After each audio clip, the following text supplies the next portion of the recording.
Le lancement du deuxième satellite d'observation spatiale Helios 2B marque une étape très importante. À plus d'un titre, Helios est un programme qui est un programme emblématique de la coopération européenne.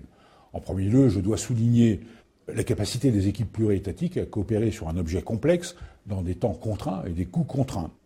Ce programme est un programme d'une grande ampleur sur lequel Espagnols, Belges, Italiens, Grecs, Français ont su unir leurs talents pour atteindre un objectif commun. Helios 2B pose également les jalons d'une coopération plus approfondie sur le plan du renseignement. Aujourd'hui, avec le programme SSO, qui nous permet de partager et d'échanger des capacités complémentaires grâce aux satellites allemands Sarlupe et italiens Cosmos Skymed.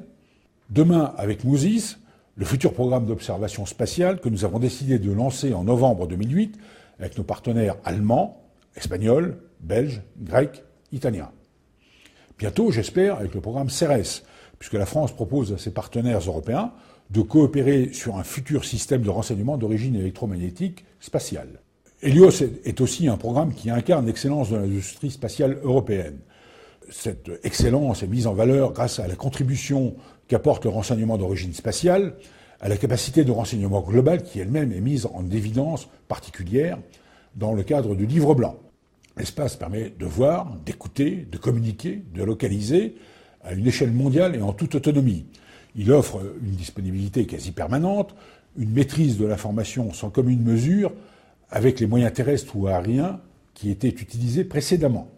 Pour se doter de ces capacités stratégiques, il est donc primordial de s'assurer, au niveau national comme au niveau européen, dans une logique de dépendance mutuelle, que nous disposerons des technologies et des outils industriels nécessaires pour développer et produire les capacités spatiales de demain.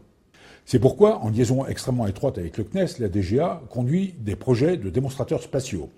Il s'agit d'abord du projet de démonstrateur spatial de renseignement d'origine électromagnétique, aujourd'hui avec les projets ESSIN et ELISA, qui préparent CERES à l'horizon 2016. Dans le domaine de l'alerte avancée, nous avons lancé le démonstrateur Spiral avec succès en février dernier.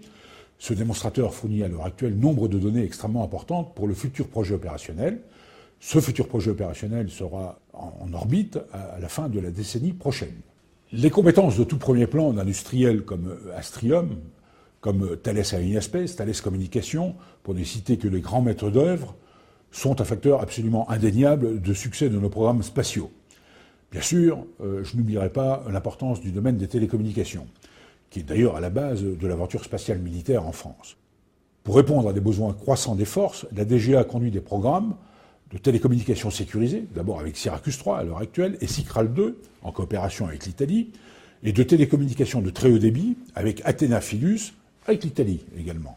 L'espace a également ouvert la voie de la coopération européenne en tant que gage d'autonomie pour l'Europe de la défense. Helios en est l'illustration, et c'est l'illustration d'une coopération réussie et de confiance. Les programmes à venir permettront, je l'espère, de renouveler de tels exemples.